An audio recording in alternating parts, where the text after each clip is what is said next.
Afternoon, is it afternoon, Miss Posa? How are you? Good afternoon, Chief Justice. I'm good, thanks. How are you, ma'am? I'm fine, thanks. Thank you. Can we begin? Can you start the interview? Yes, I'm ready. All right, thank you. You hold a BA degree from the University of Lesotho That's correct. and an LLB from the University of the Witwatersrand. That's correct. You also have a diploma in labor relations from the University of Johannesburg. Yes, that's correct. Right. You have been an attorney since 2003, not so? That's right. At least that's when you started your articles. And then you worked in a couple of law firms. The first was a partnership, including you, which was dissolved. Yes, I did my articles at Makobe and Dolamo Attorneys, and then I went into partnership with Mr. Dolamo thereafter. Yes. But then that was dissolved subsequently. Yes, it lasted for about 3 years. And you had one for your own account, That's correct. but you closed it down. Yes, I closed it down as well to join Grichel Heinzen, Where you are currently. where I am currently. Yes, And that is since 2015. that's correct. Right. You have acted as a judge since that year, actually, since 2015. And as I look at your application form, you acted in 2015, 2016, and you've acted since 2015. Every year. I'm just connecting the dots. Let me just correct it, because I think I've given the impression that I have been acting continuously. I acted by invitation between 2015 up to 2025. 2025, yes. Every year. Except 2022. But cumulatively, I don't know, by my own count, it's probably around I counted 14 terms. 18, sorry, I 18 counted- months. I counted 14 and some odd court terms. Is that about right? Yes, that could be right. Well, that is a long, long time. And during these many acting stints, I would imagine that you've sat in all the courts. Well, I initially sat in the civil courts in Gauteng, and then in Mpumalanga I also sat mostly in the civil courts, though I have sat in the criminal cases as well. Well, for the most part, you have acted in Middleburg. That's correct. But your earlier stints were in Pretoria and Johannesburg. Yes, and that was before the Mpumalanga division was opened. Yes. All right. And how did you cope with the frenetic work pace in those two courts? Did you manage? I did manage, but the workload was really something to behold, especially the unopposed motions. Yes, but with the assistance of some of the senior judges, I was able to cope. Right. You state that your practice is largely conveyancing and HR work, and that you have not had, I picked up somewhere that you've not had a lot of opportunity in the criminal court. Is my understanding correct? Well, I did have experience in the criminal court, obviously, when I was still with Makove and Dolamo, I did magistrates court trials, but mostly in the district courts. My biggest problem with court appearances was the issue of Africans, which was still used widely at the time. But I did go to court up until the partnership with Dolamo ended, but not as much as, for instance, the regional courts, the seniors would attend that. So I was confined mostly in the district courts for both civil and criminal matters. All right. And you would have conducted criminal trials and sat in criminal appeals in the High Court. I did sit in criminal appeals now in the High Court, yes.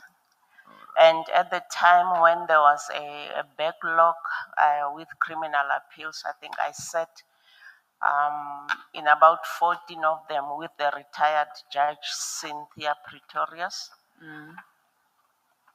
in Middleburg. Right.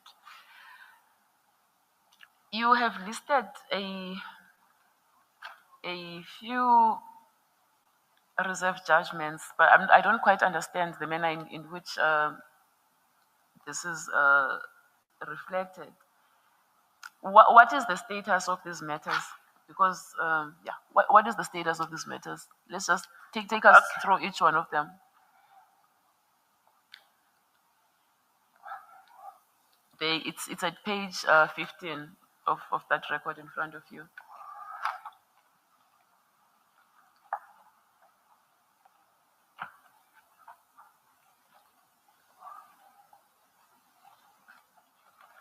Paragraph 9.5.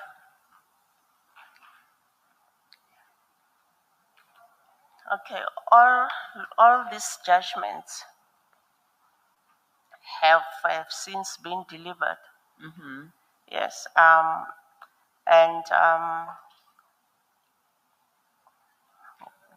but they had not been delivered when you completed this application form.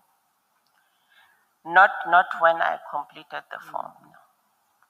I raise this issue with you because some of them are quite old. The oldest dating back to 2018. What KK Mashabela versus RAF? What caused the delay there?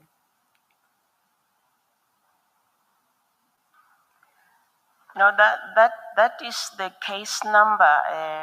Is the case number? Yes. Oh, I'm sorry. I was confused. I thought there was something that was missing. Okay. Yeah. So it is all matters that you had in 2025. Yes, that's correct. All right. Yeah. Well, that's quite an output. So you delivered all of them? All of them I have delivered. I do apologize. No, not a problem. All right. Have you written any judgments? Sorry. Have you written any judgments during your acting stints?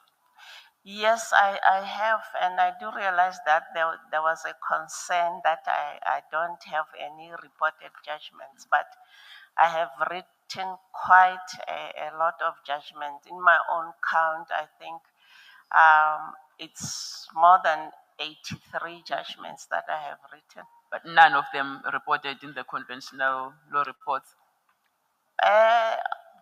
There's probably about 3 that I noticed that were reported, yes. Oh, so you have 3 reported. Don't be bashful about it. You have 3 reported judgments? Yes, they are there. Okay. All right. After that almost heart attack I gave you, let me hand over to JP Mpahlele to put questions to you. Oh, and by the way, I do apologize, Judge President Mpahlele and Premier Ndlovu, for not welcoming you earlier.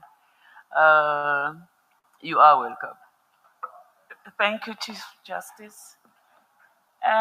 Ms. Bam, maybe to start about your acting stints, which started in 2015. Why now, after so long? Why are you just applying now for the position of the judge? JP, I would have probably done this earlier, but I think it was a personal matter of, family dynamics, because if I were to apply, for instance, to Gauteng, I would have had to move. And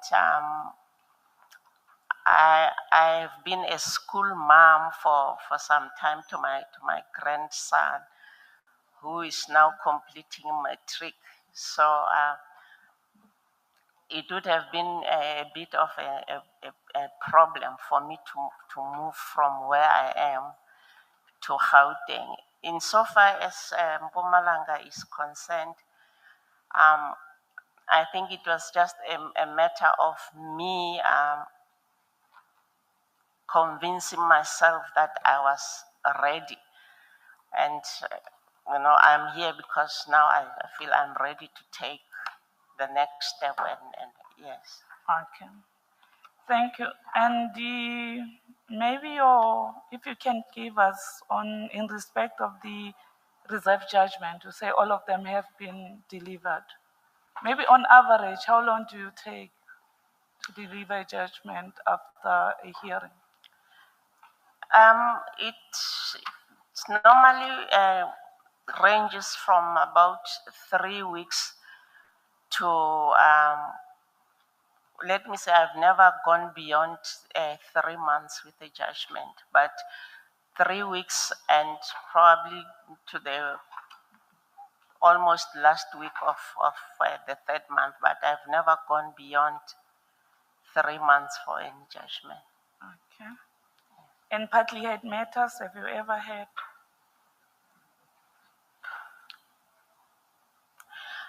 I only had one, but that was a leave to appeal. And it needed a record which took a bit of a time to obtain, but that has been dealt with already. It's finalized. Okay. Thank you. And you, maybe before I go to the issue of Middelburg, have you ever been subjected to any disciplinary hearing by any statutory body? No. No. I just want you to share with us your experience of acting in Middelburg. You placed on record that you only acted in Middelburg in Mpumalanga. Your experience, especially on infrastructure related, compared to Gauteng, where you used to act? Well, the court house itself is a very old building, and there isn't much separation between judges and staff and the clients. Most of the time, when you walk in the passages, you are bound to bump into a client, and it's not an ideal situation, but obviously it's a new court, and I don't know what the plans are, but I think it will improve with time. But I mean, as judges, you go there to serve, and there are some small inconveniences, but we overlook them and get on with the work. Okay. Thank you. We noted on the comments by the legal practitioners that there's a note that you have matured since your initial appointment, but there's a concern that you are soft-spoken and at times it's perceived as not being assertive. What do you say about it? What's your comment on it? Okay. Obviously, as somebody who does not do court work as it is for practice. It was a bit of a confidence issue when I first started. But my personality is what it is. I'm not a loud person, and being assertive or not being assertive to me is not the issue. The issue is at the end of the day, you are able to control your court and you get the work done at the end of the day. Thank you, Chief Justice. Thank you, JP. Premier, do you have any questions for the candidate? Chief Justice, thanks for this opportunity given to me also to participate on this interview. Greetings to my JP and all members of JSC. Ms. Bam, I'll ask you just only two questions. One question to deal with the doctrine of the separation of powers. Your understanding on the separation of powers, can you share with us? Okay, there are three branches of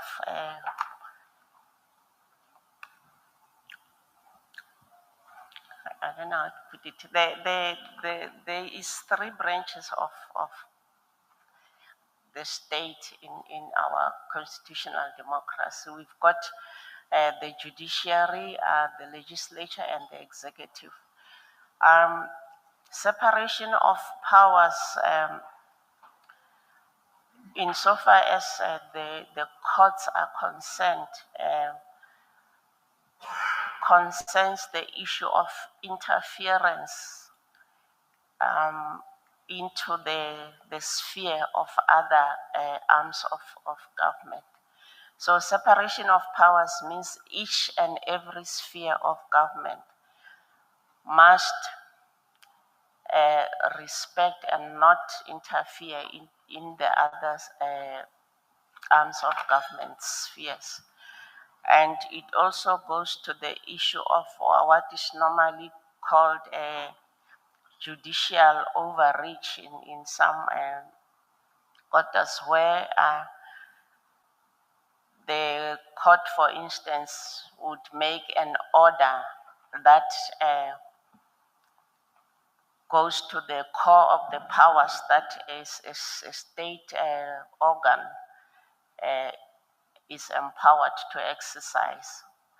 And so it's about accountability, it's about transparency, and it's about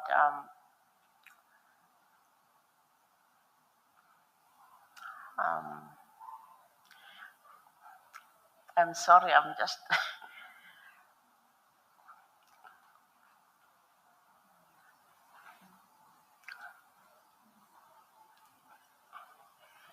Okay. Oh, you are done. Oh. Yeah, I'm sorry, I can't. I'm trying to find the words, but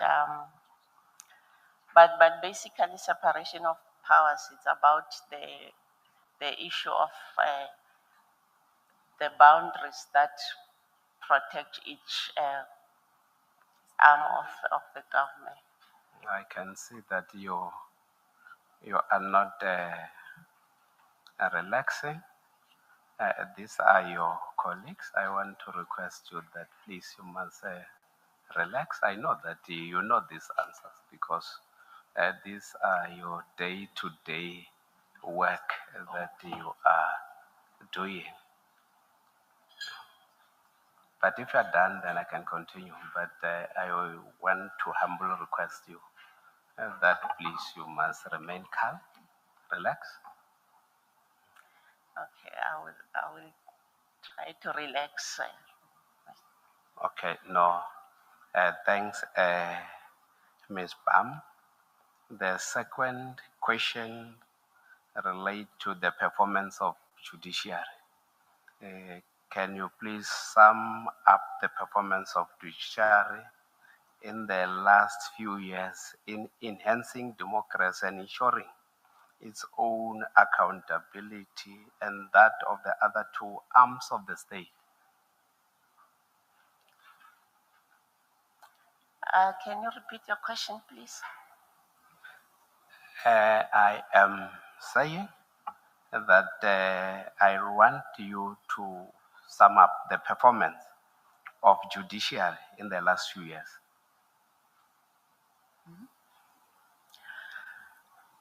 Okay. In my observation, I think I'm sorry. Well, it appears that the candidate is able to answer the question because she started saying something. But I was going to say perhaps the question is too broad. I'm struggling to understand precisely what it is you're looking for. If you could just try to make it more specific. It's not specific, just general. I wanted just to give you an opportunity to explain. So I don't want just here to be specific. All right, just for my own edification, just put it again. Just repeat the question. The general performance of judiciary in the last few years. Okay. Yeah. So, in transforming the state, well, the commissioners here are adding things I had not heard before. I'm sorry, Premier. I don't mean to mangle your question. Just repeat it as you had put initially to the candidate.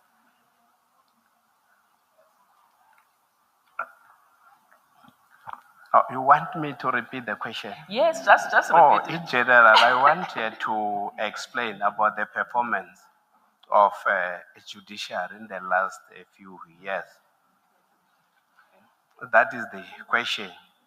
That please, would you sum up the performance of judiciary in the last few years in enhancing democracy and ensuring its own accountability and that of the other arm of the state? That is the question. Right. I got it. Okay. I'm not sure if I'm in a position to speak on behalf of the judiciary in general or in this one, but so far there is a case law that has emerged from the courts, like the constitutional courts, where issues such as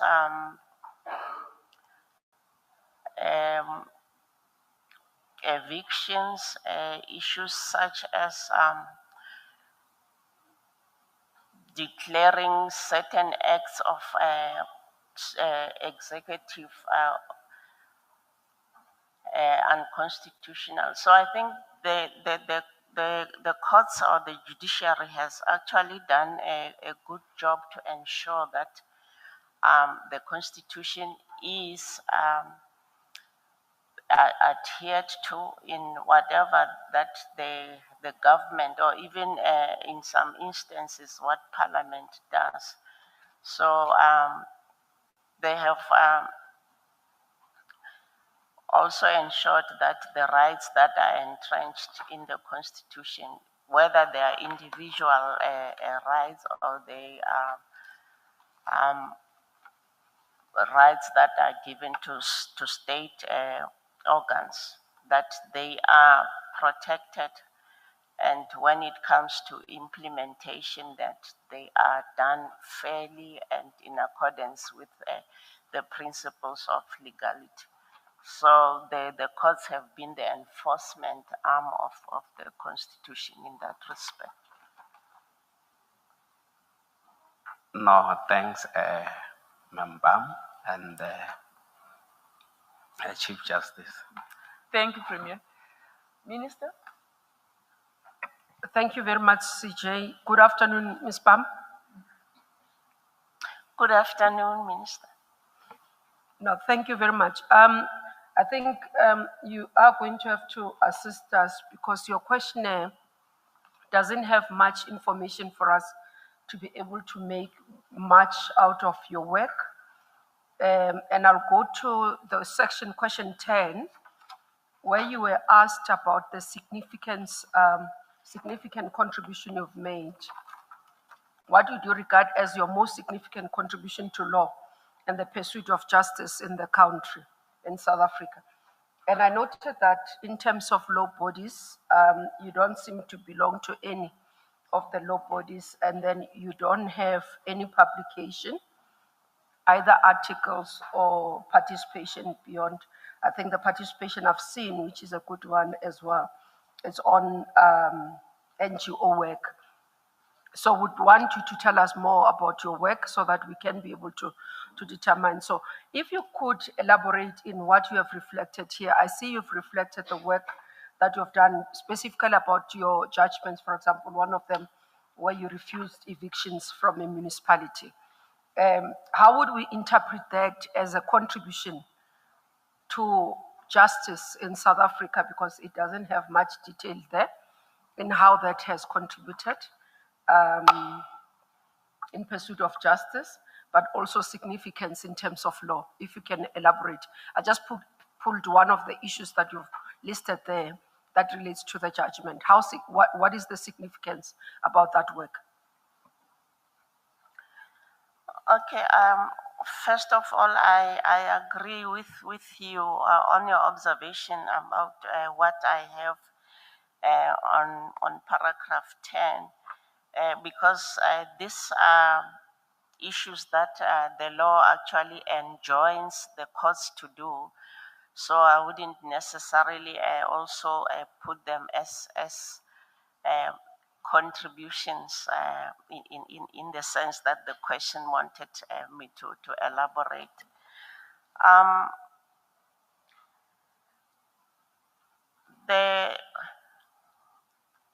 The Constitution says that, or it protects the right to property, and it also says that nobody should be evicted from their property without a due process. So obviously over the years, the courts have interpreted, and especially the eviction legislation, it has been interpreted in such a way that we are sensitized to always look at the impact that an eviction would have on the people who are or who will be rendered homeless. So when you are dealing with a case like that, that is what you should actually have in mind throughout. But in further elaboration to the issue of my contribution, you did mention that I don't belong to any of the bodies. But I have been,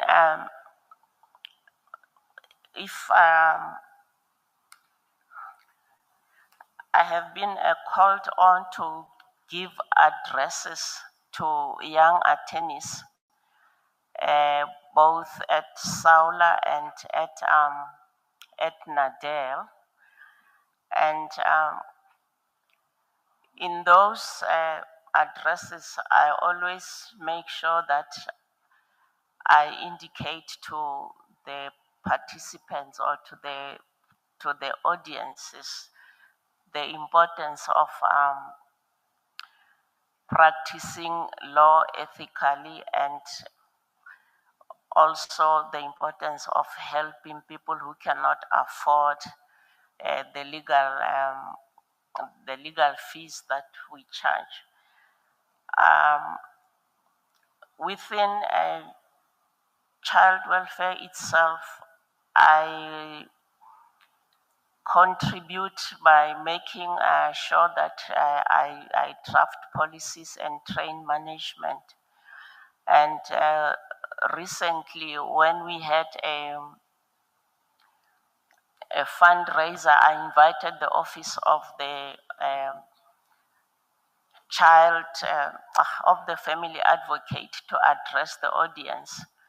So they are aware of its existence and what help they can get if they are having issues about parental responsibilities.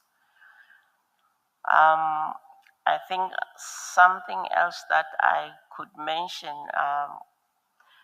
around 2019, I was invited to give a talk to employees of a mine called Kwezela that belongs to Anglo during Women's Month. And it was a topic about gender-based violence and the solutions that the law has got for victims. So maybe I have not published papers or addressed conferences in that conventional sense, but wherever I get the opportunity, I do promote the issue of legal rights. Just one last one, CJ, from my side. Following up on what you have raised in terms of, I think, one, when we look at Mpumalanga, a rural province where majority of young women will grow up without having much of role models to look at. But those who come from legal sector area would not even have the opportunities of having mentors. Have you considered, because I don't see anything that talks to that regard, how you support young women besides attending and addressing conference or giving a talk? Just the issue of mentoring of young women, especially having acted as a judge from 2015 with your exposure.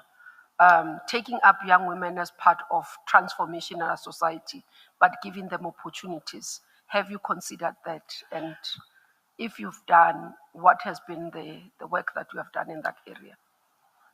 As we speak, Minister, I am mentoring 2 young ladies who have just opened their practices. One is a conveyancer, and she actually she did her articles in my firm, but she moved out to open her own practice. So I have assisted her with the conveyancing issues, and I have also, as a notary, because she's also a notary, I have introduced her to the execution of mineral rights, to the extent that now when I'm acting and a client needs help, I refer them to her to assist. And the other one also just opened a practice last year.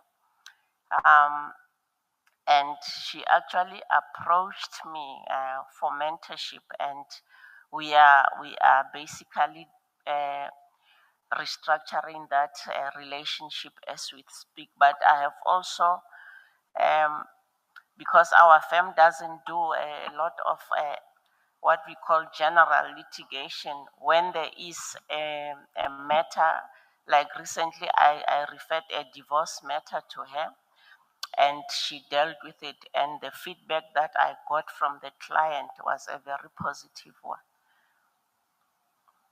Thank you very much. This is information that could have helped us more in the questionnaire. Thank you very much. Thank you. Thanks. Thank you, Minister. Commissioner Marumakai? Thank you very much, CJ. Good morning, Ms. Baum. Good morning. I had an occasion to read at least some of your judgments, and I just want to ask you a question with regards to at least 2 of them. Let's start first from page 24 of your document. It is the matter of Inzalo Utility Management Services versus Victor Khanye local municipality. Yes. This is a matter we dealt with the Arbitration Act. There was an arbitration between this party and the municipality, and you had to deal. Apparently, one of the parties did not attend an arbitration, and you had to deal with that. I wanted to ask you a content-based question, but nonetheless, there's something that I want to take with regards to this case. When I read this case, I saw that in paragraph 8, you refer to the Arbitration Act, the way you have structured the judgment. Paragraph 9, you are dealing with the arguments, and you narrate the arguments. Then paragraph 12, you are dealing with the analysis. Then paragraph 15, after the analysis, paragraph 15, you are dealing with what you refer to as the law, and you start quoting about 3 or 4 cases. Then immediately thereafter, you conclude. I don't have a sense of what your view is with regards to the law that you are quoting. It is quite difficult for me to understand your understanding of the law that you, or of the cases that you are referring to, whether you are relying on them or you are placing them as a matter of information. And I don't get a sense as to how they are assisting you to arrive at the conclusion, because immediately after citing them, you conclude. I'm not really sure how you kind of like structure your cases. Do you have any comment on that?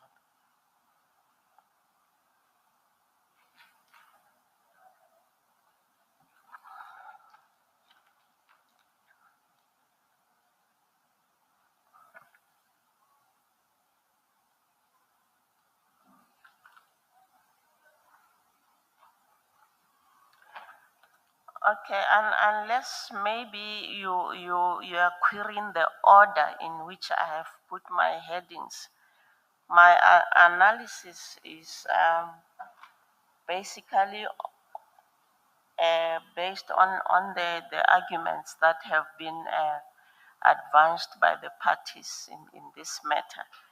And I quote the law in a bid to actually show that what I have here as the analysis and what the law says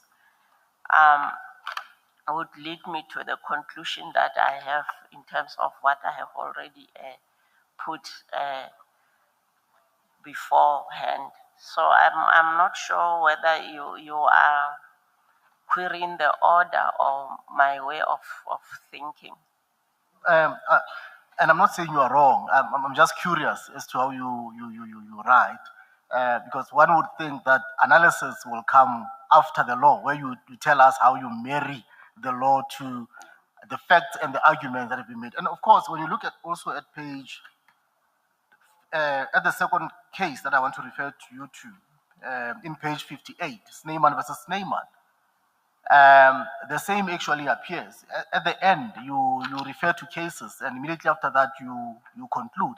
In this case, it was a matrimonial case that dealt with Rule 43. I mean, we can deal with the content, but I'm not really interested in the content at this stage. I'm just trying to understand your process of structuring cases, because it appears to me that it's very difficult to understand how you are using the law to arrive at the conclusion that you arrive at.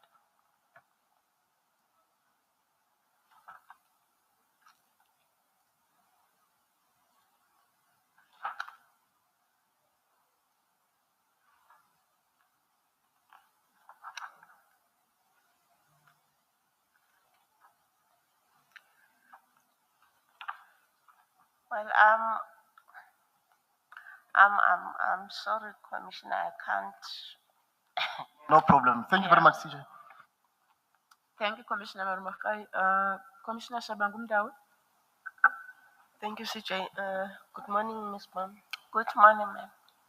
CJ, one of my questions has been covered by the minister. Then I'll be left with one question. Ms. Bam, do you think judges can assist in the transformation of the judiciary? And if yes, how? If no, why? I'm sorry, Commissioner, I can't hear you.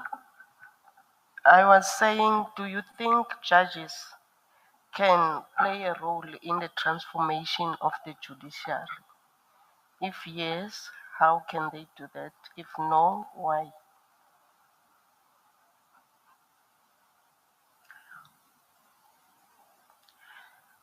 Okay, I believe that they can, and obviously,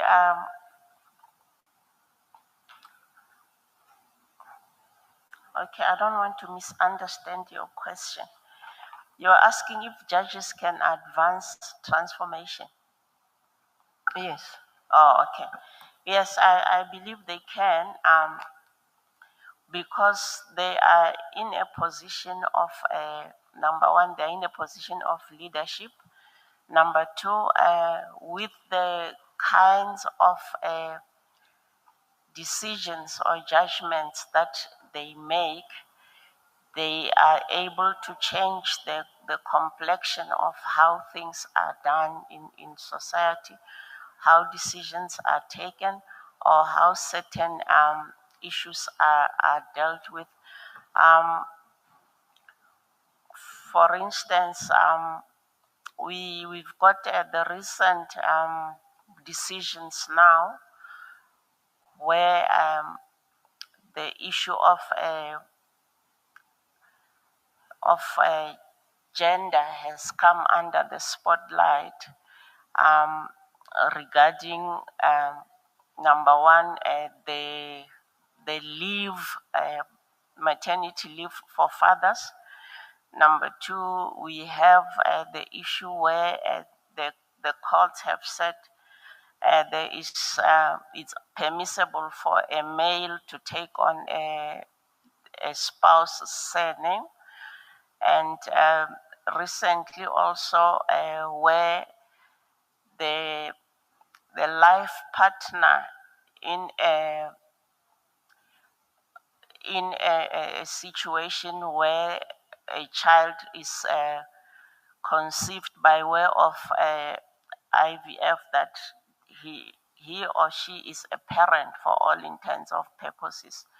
So that is a transformation, in my view, that brings society closer to the realities of the life that we are living now.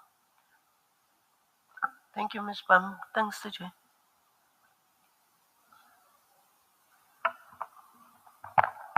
Thank you, CJ.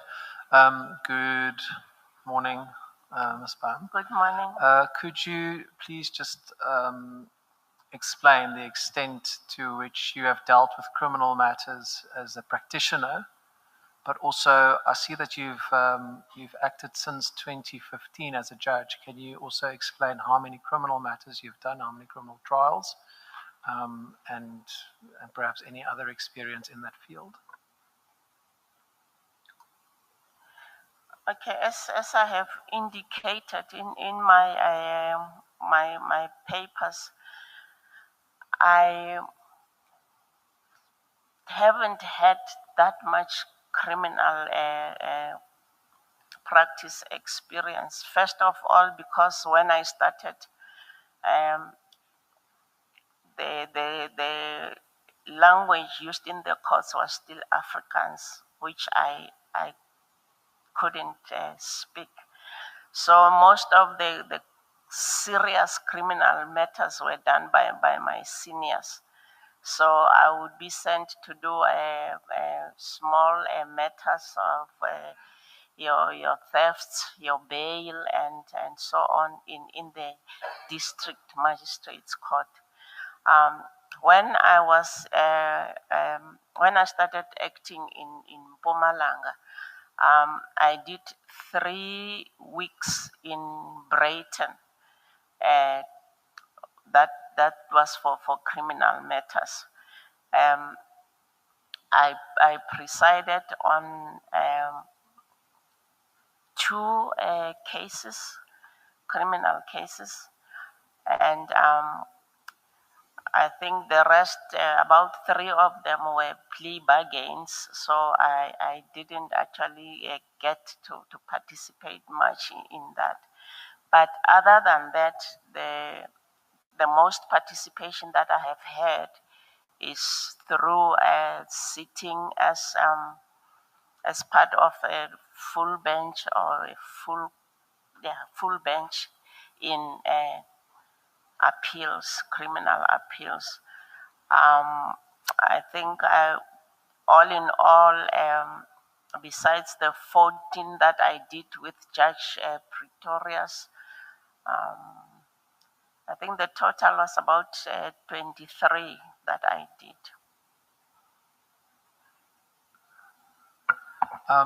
So if I understand you correctly, you've only done 2 or 3 criminal trials in the entire Actingston period since 2015.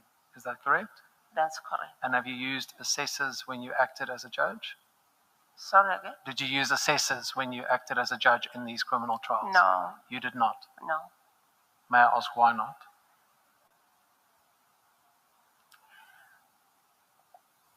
Well, I don't know if it's something that I was supposed to do, but I didn't see the necessity. Okay. So you felt comfortable enough? Yes, I was comfortable. All right. Thank you. Thank you, CJ. Commissioner Muimang? Thank you, CJ. Good morning, Ms. Bam. Good morning.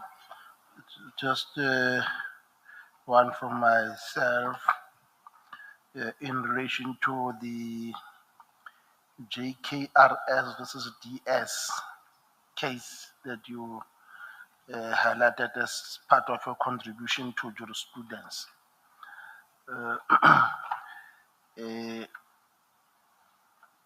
In terms of the divorce proceeding, in case of divorce proceedings, where there are competing interests between parents and a child,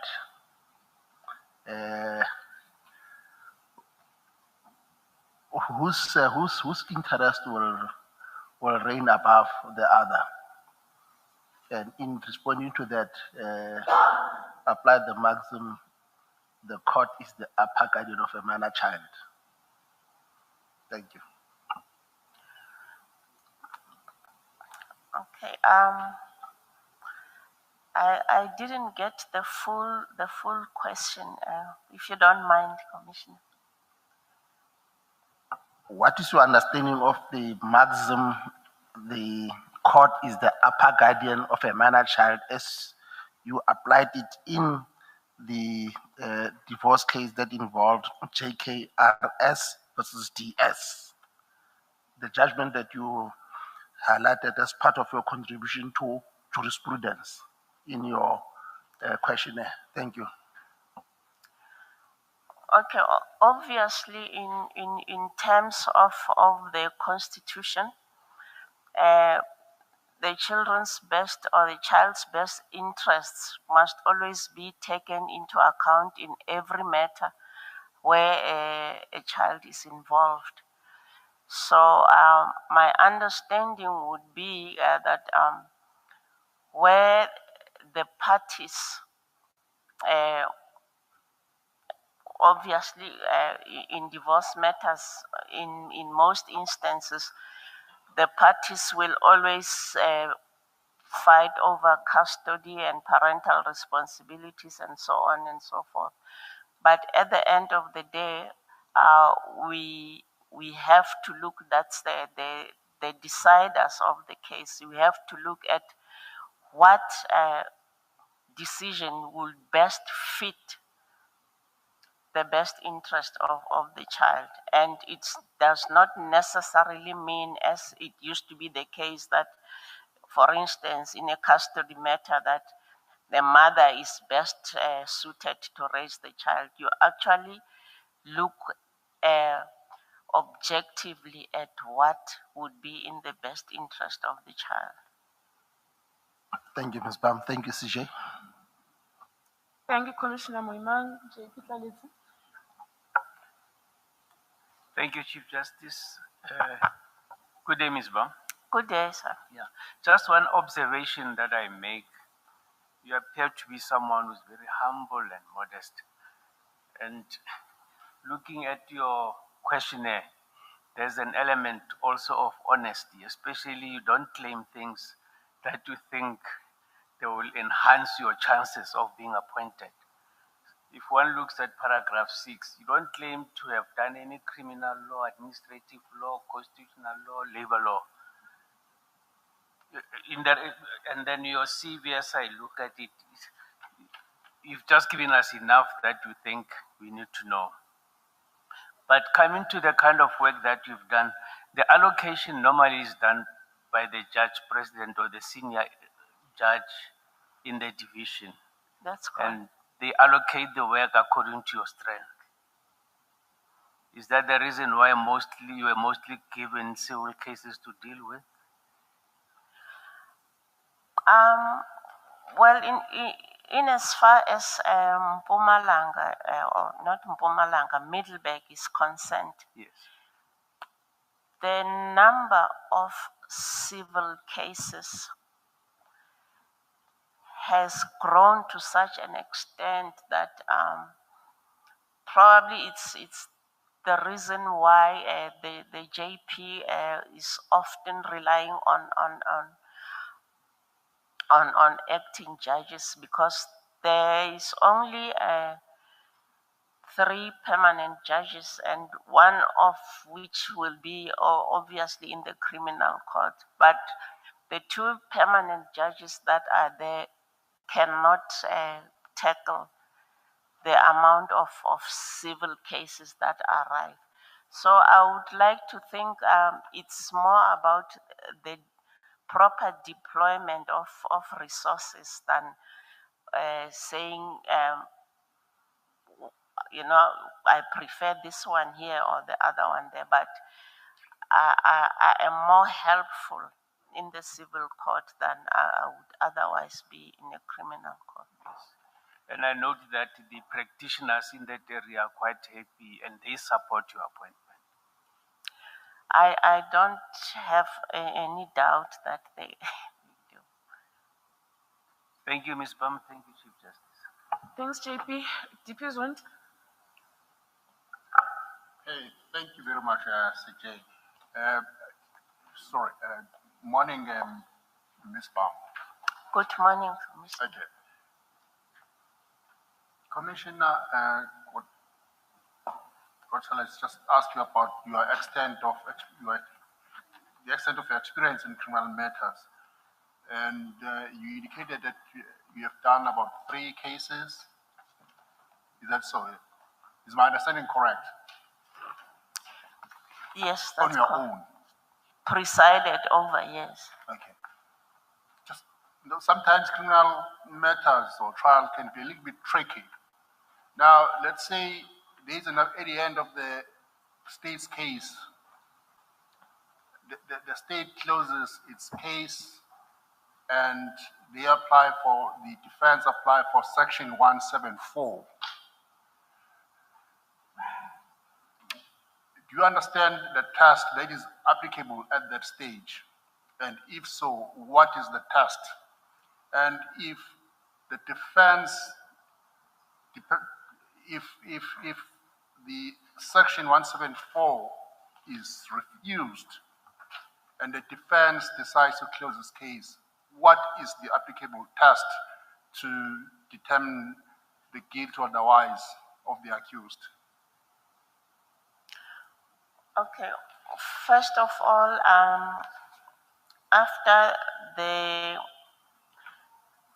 state has closed its case and the defense asks for a 174, the presiding officer or I would have to first determine if there is a prima facie case that has been made, a case that the defendant has to answer, or the accused, let me put it like that, has to answer. But if the accused decides not to put its case before court, then obviously I will ask for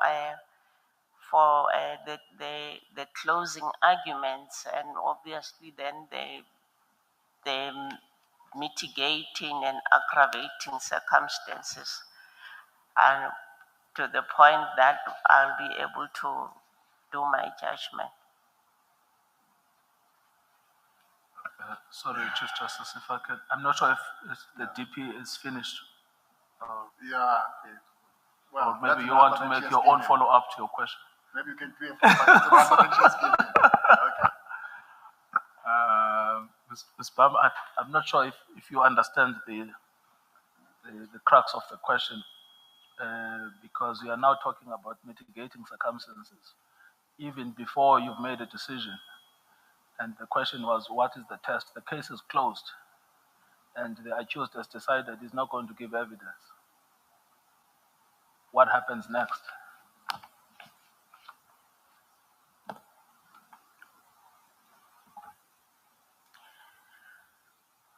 And the reason I ask is because you can't now go to mitigating circumstances after the case has just been closed. Because mitigating circumstances is about sentence. Well, obviously, I will have to evaluate the evidence that has been given before me so far, and then I can decide to convict. After which, or if I convict, then after which, then the other steps would follow. Yes, but the question was applying what test?